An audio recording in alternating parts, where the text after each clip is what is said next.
SABC News reporter Trent Murray joins us now live from Tel Aviv in Israel with the very latest update for us. Trent, a very good afternoon to you.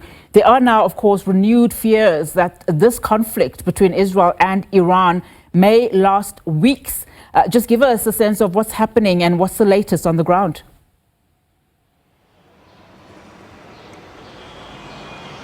Yeah, that's right. Well, we saw several major barrages overnight here of those Iranian ballistic missiles, those alerts sounding at 9 p.m. local time, 1:30 a.m. and also 4:30 a.m. Now, we know that, of course, millions of people took to their shelters when they got those emergency alerts, but we are hearing that 8 people were killed when several missiles landed in a heavily populated area in the eastern suburbs of Tel Aviv. Search and rescue crews have been there throughout the day. We know that 4 people were killed from an apartment building there, including a 94-year-old woman, as well as 3 people in their 70s. Not just here, though, but it's also in Haifa in the far north of Israel that seems to be copping a lot of these hits. Haifa, the 3rd largest city in Israel, a crucial port. We are being told there that, again, some of those missiles landed in heavily residential areas. We saw fire crews working to extinguish the flames. In all, we are being told now in the past 4 days, 350 of those ballistic missiles have been fired at Iran. Most of them have been intercepted by Israel's air defense systems, but inevitably some are making it through, which is why the authorities here are continuing to remind people as we go into the evening once again here to keep a close eye on their mobile phone and to follow the advice of the government and get very close to their bomb shelters in case there is another missile attack. Trent, of course, when you consider there are so many moving targets here and also accusations from either country, just speak to us about just some of the reaction that we've seen from the international community. I'm talking here the US, of course, much interest there, as well as Russia.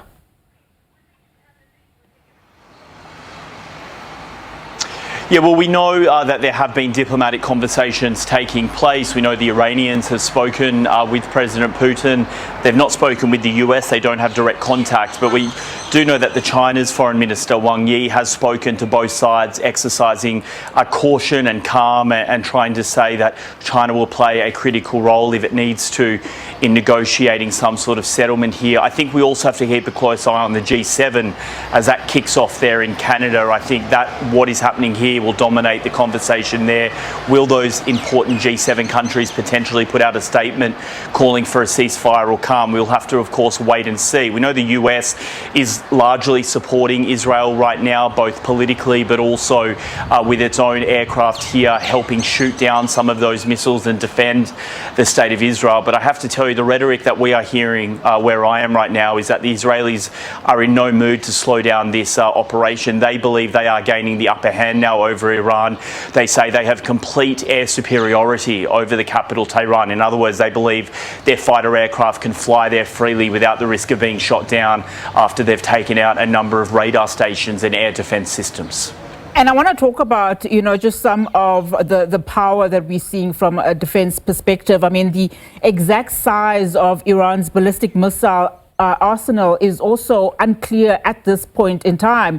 I mean, what are they saying? It is widely considered one of the largest and most advanced in the region, but contrary, of course, to what Israel is now telling us.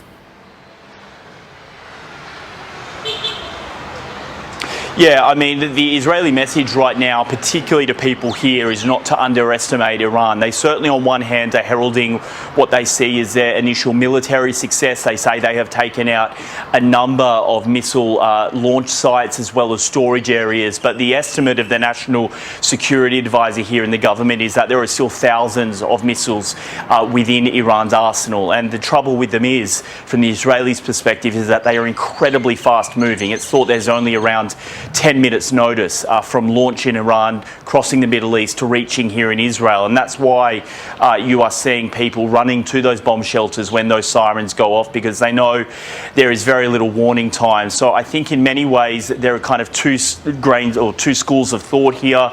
On one hand, militarily, they do believe that they are gaining the upper hand, that they are have got the Iranian defence array on the back foot somewhat, but they also, I think, are acutely aware that Iran has spent decades building its ballistic missile program. It has underground facilities right across that vast country, and they can still access a number of them. And so I think they are continuing to warn people here of the dangers. The state of emergency is going to remain in place until at least June 30. That tells you something. And we know that schools and workplaces are thought to be closed for the rest of the week. Trent, just as we wrap up our conversation, and from a position of just providing context, I want us to speak a little bit about the nuclear weapons allegations. I mean, Iran insists that, claims its nuclear program is peaceful, and it's in fact for energy and medical purposes. As we sift through what we know from a factual perspective, just speak to us about, and give us that context. Well, I think there are two things to say from Israel's perspective on all of this. They are saying that Iran has openly admitted that it has enriched uranium up to 60%, and they have said that the IAEA, the UN nuclear watchdog, has even said there is no civilian reason for uranium to be enriched to such high levels. It is thought that 90% is required in order to make a nuclear bomb. The Israelis are saying the Iranians were well on their way, and they were starting to acquire components and parts that would be required in order to put that uranium into a nuclear warhead. They are also pointing to what the IAEA said last week. They released a report saying that for the first time in 20 years, Iran was in breach of its nuclear obligations in terms of its civilian program. Now, of course, the Iranians, as you rightly say that they believe that they have the right to a civilian nuclear program, and they are pushing back against these allegations. But certainly Benjamin Netanyahu is spending a lot of time speaking to international counterparts and also international media, trying to say that the Israeli intelligence clearly showed that they were well on their way to building a nuclear bomb. He said that he shared that with the United States. He wouldn't say exactly what President Trump said, but he certainly hinted at the fact that the president was aware that Israel's attacks were coming on Iran and didn't do anything to ask them to stop.